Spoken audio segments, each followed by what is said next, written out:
फसल नष्ट काटने के बजाय आग के हवाले किया। प्राकृतिक आपदा के कारण नष्ट हो चुकी सोयाबीन का सर्वे करने के लिए जब कोई पटवारी, आरआई सहित अन्य कोई प्रशासनिक अधिकारी या जनप्रतिनिधि क्षेत्र में नहीं पहुंचा तो किसानों में आक्रोश व्याप्त हो गया।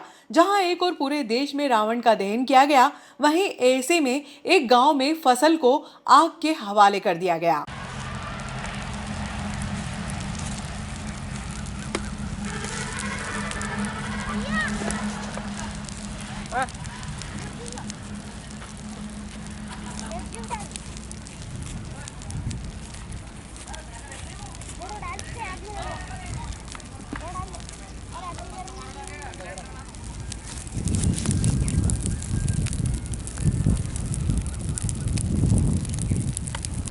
नागदा के समीपस्थ गांव बनबना में लगभग 500 बीघा की सोयाबीन प्राकृतिक आपदा से नष्ट हो गई, जिससे किसानों की चिंता और बढ़ गई। खेतों में पानी भरा होने से सोयाबीन काट नहीं पाए। ऐसे में गुणवत्ता के साथ साथ फली टूटकर खेतों में गिर गई।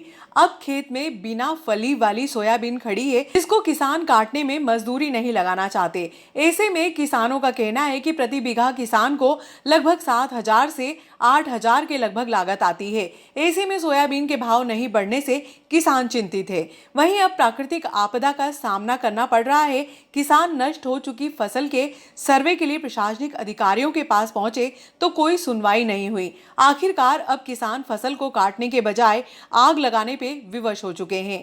किसानों ने ये भी बताया कि लगभग 10 बीघा के खेत में आग लगा दी गई है। पटेल ने बताया कि दूसरी फसल के लिए खेत की सफाई करना जरूरी है। अब इतनी राशि नहीं है कि मजदूरों से खेत को साफ करवाया जा सके।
डीजल का पैसा भी नहीं है।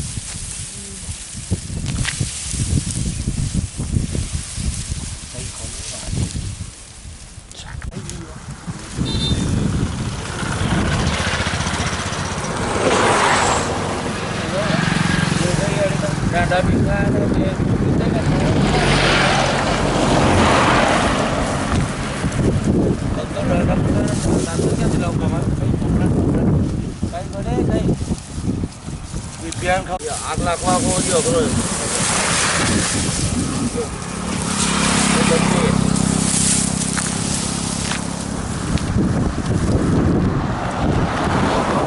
ठीक साहब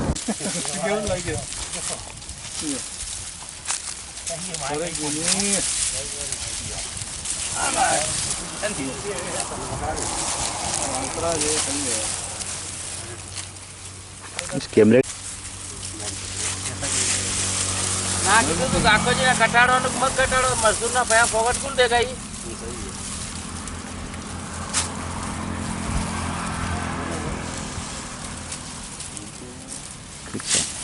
बीज लावाने भी तो पैसा चाहिए के हमारा मजदूर ने तो हमें कई ऐसे खेत है जहाँ पर किसानों ने सोयाबीन को काटना ही बंद कर दिया है। मतलब कुल मिलाकर खेत की अब सफाई कर रहे हैं। क्या है पूरा मामला? इधर पूरे एक जो मोहिंद्रा के रास्ते की पूरी जमीन और उस साइड की जमीन सोयाबीन इतनी बिगड़ चुकी कि आपको खुद को मौके पे लाके हम दिखा रहे हैं, न तो काट रहे हैं सोयाबीन। अभी मेरे खेत पे आपको मैंने दिखाया 50 बीघे के हमारे परिवार मेरे भाई की दोनों की सोयाबीन समाप्त हो चुकी है। मेरे परिवार मेरी मिसेस के नाम से भी ज़मीन है, मेरे बेटे के नाम से भी है, सबके नाम से होते हुए ज़मीन सब बराबर हो गया। वो यहाँ तक कि काटने के हमने 80,000 रुपये लग चुके हमारे, जो काटी है उनकी भी, तो उसमें से भी कोई सोयाबीन वैसे ही ढेर पड़े हुए हैं। और ये हमने 50 बीघे सोयाबीन तो हम काट ही नहीं रहे हैं, नहीं ये आपके सामने ढेर पड़े हुए।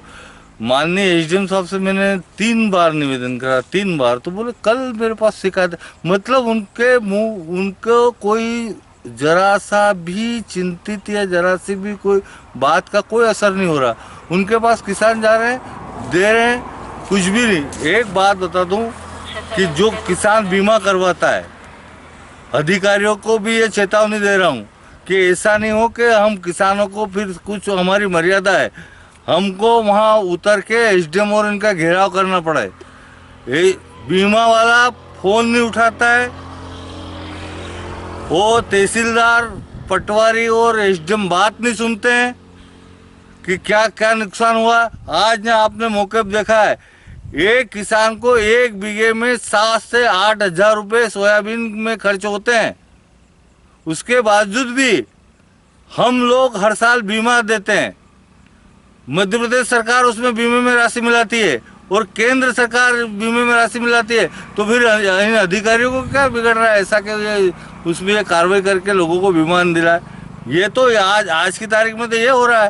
पहले तो ये था कि तहसील का पूरा सर्वे आना चाहिए, फिर गांव का सर्वे आना चाहिए। अब तो माननीय मुख्यमंत्री जी ने ये कह रखा है कि किसी एक खेत में नुकसान हो जाए तो उसका भरपाई बीमा राशि करेगी, लेकिन न तो बीमे वाले वो टोल फ्री नंबर उठा रहे हैं और न प्रधानमंत्री जी के जो टोल फ्री नंबर है वो उठा रहे हैं। गांव वाले इतने परेशान हो चुके हैं कि वो अधिकारियों ने आके आज तक नहीं देखा है। और एसडीएम तो इतना कड़क रह रहा है कि वो कोई अच्छा बड़ा भारी राष्ट्रपति ना हो, भूज, मतलब किसान को किसान समझने के लिए तैयार नहीं है। और जब किसान अपनी वाली पे आ जाएंगे तो सबको उखाड़ के भी फेंक देंगे, वो चाहे एसडीएम हुआ ना चाहे तहसीलदार हुआ। कारण कि जब आदमी को रोटी के लाले पड़ते हैं, लोग अच्छा दशहरा मना रहे हैं, लोग अच्छा दिवाली मनाने के चक्कर में रहते हैं कि यार त्यौहार आए, लेकिन ये सोयाबीन त्यौहार कैसे मनाएगा बेचारा किसान। और मैं तो एक बार बड़ा किसान तो और भी कुछ कर सकता है, लेकिन छोटे छोटे किसान 2-2, 4-4 बीघे किसान वाले की कोई सुनने वाला नहीं। अरे जब होगा, योजना आएगी, पैसे आएगा, बीमा आएगा। बीमा का मतलब ये होता है कि हाथों हाथ करना चाहिए, सर्वे करा, वहीं खड़े रह के जितना होता है उसका मिले, उसको कह देगा हाँ तेरे को मिलेगा, नहीं मिले उसको कह दे कि नहीं मिलेगा। क्यों नहीं कर रहे हैं? एसडीएम ने निर्देश दिए थे पटवारियों को आरआई के मौके पे जाकर सर्वे करे, कोई टीम अभी तक पहुंची या नहीं पहुंची? एक भी, ये सब इनसे पूछो, मैं बोलूँगा अच्छा नहीं। कोई टीम है यहाँ पे कि नहीं है? यहाँ पे कोई भी नहीं, एक टीम नहीं। क्या नाम है आपका? सूरज पाटीदार। कितने बीघा जमीन है अपनी? 19 बीघा। गांव में सोयाबीन सब पानी गिरे पड़ने से सब खराब हो गई है और उसमें कुछ भी नहीं है, सिर्फ जाके फली जहाँ रह गई है। और मजदूर को पैसे नहीं निकल रहे हैं काटने में, और ढेर के ढेर छोड़ दिए जाके जाइए हमने। तो उसमें क्या है कि मजदूरी भी नहीं निकल रही, डीजल के पैसे नहीं निकल रहे। अब ये खेती बोए तो कैसे बोएंगे? और सरकार कोई बीमा भी नहीं दे रही, कोई मुआवजा भी नहीं है। अभी तक कोई सूद लेने वाला नहीं है। किसान की बात सब करते हैं, पर किसान के खेत में किसने सूद ली अभी उदी? सब अपने अपने वोट लेके अपने अपनी सरकार बना के सब बैठ जाते हैं, जो आता जो ऐसा ही बोलते हैं। और बेचारा किसान सीधा साधा है, उसने पे आ जाता है वो सरकार मेरी, वो सरकार मेरी, जिसके बाद कोई सुनने वाला नहीं है उसकी। यहाँ पे देखने में आ रहा है कि पूरे खेत के अंदर सोयाबीन नहीं काटी गई, ऐसी कैसी रखी हुई है। इसको लेकर कोई आगे कोई प्रदर्शन या कुछ करेंगे आप क्या? तो सब मिल के फिर हम सब किसान आंदोलन करेंगे। ये एसडीएम कलेक्टर साहब सुन ले, सरकार सुन ले, ठीक है। तो सोयाबीन का भाव भी बता रहे थे, अभी तक 6000 सोयाबीन नहीं हुई। 6000 में क्या मिलेगा सोयाबीन में भी? अभी दीपावली करने के लिए पैसे नहीं है। त्यौहार पूरे बाजार में देखो धूमधाम से बनाए गए अभी नौरता, और सब पूरे गांव में देखो अभी 100-100 रुपये चंदा करते हैं, वो देने के लिए तैयार नहीं है गांव में। नहीं तो मजदूरी चली और नहीं किसान के पास पैसे, कहाँ से देंगे त्यौहार के लिए पैसे? बहुत अच्छा। सोयाबीन का ढेर पड़ा हुआ है, क्या है पूरा मामला? कुछ भी नहीं है सोयाबीन तो, हाँ। कुछ भी नहीं निकला है इसमें से। अभी मजदूरी भी मतलब बराबर नहीं हो रही है, पैसे भी मतलब खर्च भी बराबर नहीं आ रहा है। क्या नाम है आपका? मोहित जी पाटीदार। लगभग कितने बीघा जमीन पे आपने सोयाबीन नहीं काटी आपने?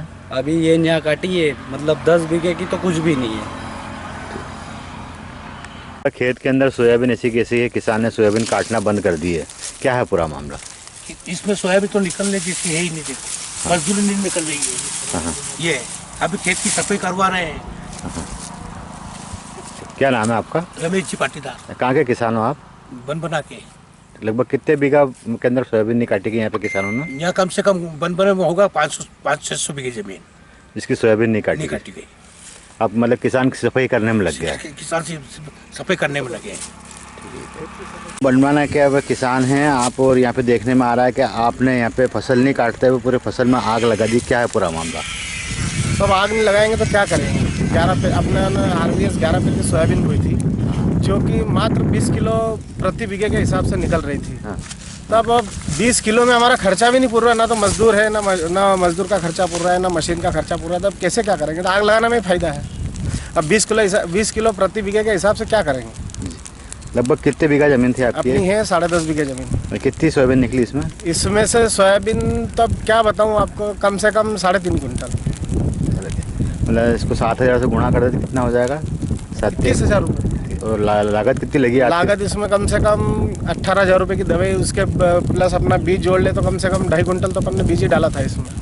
उस समय के हिसाब से माने तो 6,000 रुपये के भाव से 12-13,000 रुपये का अपन ने 15,000 रुपये का बीज डाला, 20,000 की दवाई डाली, फिर अपनी मेहनत अलग, स्प्रे करना, ये करना, वो करना, सारी सब पूरा टोटल मिला के लगभग कम से कम 1 लाख रुपये खर्चा हुआ इसमें।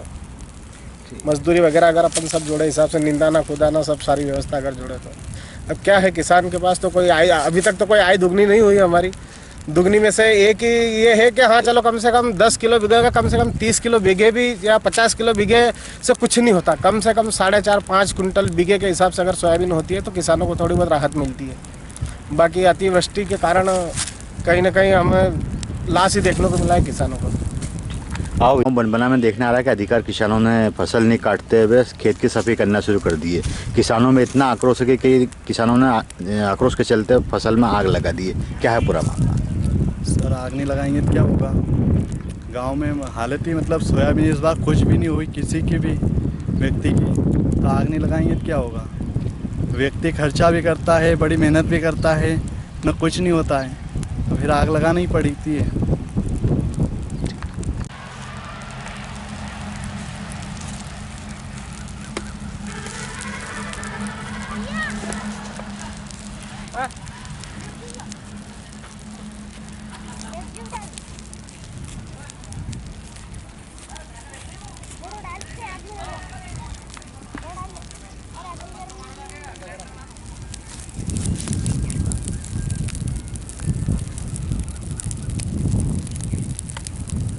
चंबल नदी का जल स्तर बढ़ा।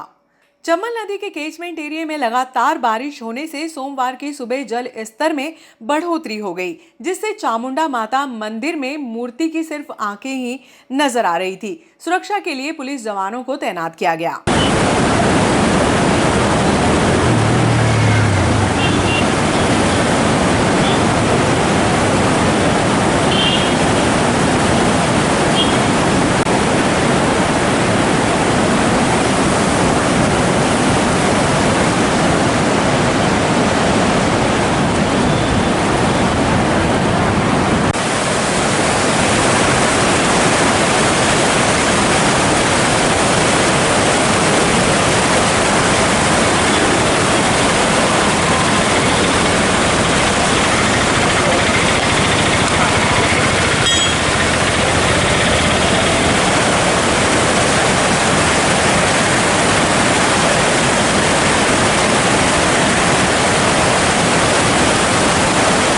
नगर पालिका व सनातन हिंदू जागृति मंच के तत्वाधान में शरद पूर्णिमा पर माधव गार्डन में गरबों का आयोजन किया जाएगा। नगर पालिका अध्यक्ष संतोष गहलोत के अनुसार गरबों में लगभग 350 से अधिक पुरस्कारों का वितरण किया जाएगा। सांसद प्रतिनिधि ओपी गहलोत ने बताया कि 15 अगस्त की सुबह माधव गार्डन में निःशुल्क स्वास्थ्य शिविर, शाम को सुंदरकांड, 16 अगस्त की सुबह स्वास्थ्य शिविर व रात्रि 8 से 11:30 बजे तक गरबों का आयोजन किया जाएगा। रात्रि 12 बजे खीर का वितरण किया जाएगा। आयोजन को सफल बनाने की अपील कार्यकर्ताओं ने की है। का विषय है कि नगर पालिका परिषद नागदा एवं हिंदू सनातन जागृति मंच के तत्वाधान में प्रकाश नगर स्थित नवनिर्मित केशव पार्क में शरद पूर्णिमा के शुभ अवसर पर गरबा डांस का आयोजन किया जा रहा है। साथ ही एक दिन पूर्व स्वास्थ्य शिविर आयोजन किया जा रहा है और उसी की पूर्व संध्या पर शाम को सुंदरकांड किया जा रहा है। नगर पालिका परिषद नागदा द्वारा मैं आपको बता दूं कार्यक्रम की जानकारी 15 तारीख को सुबह स्वास्थ्य शिविर आयोजन किया जाएगा और 15 तारीख की शाम को सुंदरकांड आयोजित किया जाएगा। 16 को फिर स्वास्थ्य शिविर एक दिन फिर बढ़ा के किया जाएगा और 16 की शाम को, चूँकि उस दिन शरद पूर्णिमा है और शरद पूर्णिमा में हमारे हिंदू धर्म में मान्यता है कि शरद पूर्णिमा के दिन स्वयं आसमान से अमृत बरसता है और उस समय उस खुले आसमान के नीचे खीर बनाई जाती है। उस खीर में उस अमृत की कुछ बूंदें उसमें आती है और वो खीर का रसपान करने से और खीर का सेवन करने से प्रसादी के रूप में हमारे यहाँ की नगर की नागरिक की जनता निरोगी रहे, स्वस्थ रहे, दीर्घायु हो, ऐसी कामना करके नगर पालिका परिषद ने कार्यक्रम बनाया। और चूँकि हमारे पार्क का सेकंड पार्ट का उद्घाटन भी होना है, तो ये दोनों कार्यक्रम 15 और 16 तारीख को हम आयोजित कर रहे हैं। मेरा समस्त नगरवासियों से निवेदन है, कृपया हमारी जितनी भी मातृशक्ति हैं, चाहे माता हैं, चाहे बहनें, चाहे नन्ही मुन्नी हमारी बालिकाएं, चूँकि गरबा एक कपाल में खिलाया जाएगा, लेकिन केवल मातृशक्ति को इसमें एंट्री दी जा रही है। और हमारे प्रत्येक वार्ड के पार्षदों के माध्यम से ये एंट्री पास हमारे पार्षदों के पास उपलब्ध है। जो भी हमारी नागदा नगर की बहनें हमारी मातृशक्ति इस कपल गरबा में आकर अपना कपल गरबा डांस दिखाना चाहती है, वे मातृशक्ति हमारे इस कार्यक्रम में पार्षद से माध्यम से पास लेकर इस कार्यक्रम में पधारे। साथ ही हमारे जितने भी बुजुर्ग आशीर्वाद दाता हैं, अन्य कोई विद्यार्थी, अन्य कोई लाभार्थी जिनको स्वास्थ्य शिविर का लाभ लेना, वो भी स्वास्थ्य शिविर में लाभ ले सकते हैं। और चूँकि हम सबके प्रेरणास्त्रोत तो संकट मोचक हनुमान जी के सुंदरकांड भी कर हम इस पार्क का सेकंड पार्ट का उद्घाटन करने जा रहे हैं, तो मेरा आप सब नगरवासियों से करबद्ध निवेदन है, कृपया आप सब पास के माध्यम से एंट्री ले और हमारे तीनों ही कार्यक्रम स्वास्थ्य शिविर, सुंदरकांड और गरबा में आप पधारें। हिंदू सनातन जागृति मंच द्वारा यहाँ पूरा कार्यक्रम देखरेख की जाएगी। नगर परिषद इसमें सहयोग संस्था के रूप में काम कर रही है और साथ ही साथ जो भव्य अच्छा गरबा अपना प्रदर्शन करेंगे उन कपल को हम यहाँ पर पुरस्कार भी देंगे। पुरस्कार की श्रृंखला भी काफ़ी बड़ी है, वो आप सब आएंगे यहाँ पर तो है। मेरा सिर्फ निवेदन है कि चूँकि 15 को सुबह आप सब स्वास्थ्य शिविर में लाभ लें, 16 को सुंदरकांड और इस गरबे में चूँकि उस दिन शरद पूर्णिमा और हम सब शरद पूर्णिमा की उस खीर का जरूर आनंद ले। जो गरबा खेलने आ सकते हैं उन समस्त मेरे नागदा नगर के आमजन से निवेदन है, कृपया वो खीर प्रसादी का अवश्य ग्रहण करें, क्योंकि खीर प्रसादी अमृत के रूप में यहाँ पर नगर पालिका परिषद का पहला कार्यक्रम है, अनोखा कार्यक्रम नगर परिषद कर रही है। तो मैं आपसे निवेदन करूँगा, कृपया खीर प्रसादी ग्रहण करने, गरबा देखने और स्वास्थ्य शिविर में स्वास्थ्य लाभ लेने आप सब अवश्य पधारें। एक बार पुनः आप सबको ढेर सारी बधाई, शुभकामनाएं। शरद पूर्णिमा आने वाली है, दशहरा की बधाई, शुभकामनाएं। मेरे साथ प्रकाश जैन जी हैं, सुभाष रावल जी हैं, हमारे मोनू भैया है, हमारे विजय सिंह जी हैं, अनिल जोशी जी है। हमने आज इस पूरी गरबे की और ये जो पूरे कार्यक्रम की तैयारी का देखरेख किया है। लगभग हमारी तैयारी पूरी है और कल तक और ये पूरी सेटअप जम के पूरा पार्क बहुत अच्छा सुव्यवस्थित हो जाएगा। तो मेरा आप सब से निवेदन है, कृपया आप सब इस भव्य और आकर्षक गरबे में आप सब परिवार सादर आमंत्रित है। बहुत बहुत धन्यवाद। जय हिंद, जय भारत, जय मध्य प्रदेश।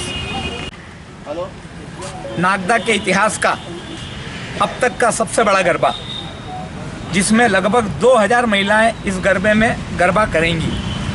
नगर पालिका परिषद नागदा और श्री हिंदू सनातन जागृति मंच के संयुक्त तत्वाधान में यह आयोजन हम 16 तारीख की शाम को ठीक 8 बजे चालू कर देंगे। जी हाँ, समय का विशेष ध्यान रखें, क्योंकि 11:30 बजे हमको गरबा खत्म करना है। 8 बजे हम गरबा चालू कर देंगे और मेरा आप सब बंधु बांधवों से आग्रह है कि आप अधिक से अधिक संख्या में इस गरबे को देखने के लिए और खीर का प्रसाद लेने के लिए पधारें। मातृशक्ति भी इसमें पधारें। लगभग 350 से अधिक पुरस्कार हम इस गरबे में देने वाले हैं। हम चूँकि कपल एंट्री हमने दी है, तो पहले जो प्रथम प्रतिभागी हमारा रहेगा उन दोनों को हम एक फ्रिज देंगे। दूसरे प्रतिभागी जो हमारे रहेंगे उनको हम एक वॉशिंग मशीन देंगे। तीसरे प्रतिभागी जो हमारे रहेंगे उनको हम एक टीवी देंगे। इसके अलावा बेस्ट ड्रेस का अवार्ड है, बेस्ट फैंसी ड्रेस में भी जो बच्चे कुछ न कुछ बन के आएंगे उनको भी हम अवार्ड देने वाले हैं। तो इस तरह से लगभग 350 से ज़्यादा पुरस्कार हम इस आयोजन में देने वाले हैं और किसी तरह का कोई शुल्क इस आयोजन के लिए आपको नहीं देना है। मेरा आप सबसे करबद्ध आग्रह है, नगर पालिका परिषद नागदा और जनसहयोग से निर्मित इस सुंदरतम पार्क में आप सब लोग जरूर पधारें, इसको निहारें, इसके उद्घाटन के साक्षी बने और साथ ही अपनी राष्ट्रभक्ति का भी परिचय दें, क्योंकि उस दिन हम भारत माता की प्रतिमा का अनावरण भी हमारे अतिथियों के माध्यम से होने वाला है। तो मेरा आप सबसे करबद्ध आग्रह है कि कृपया आप सब जरूर इस आयोजन में पधारें।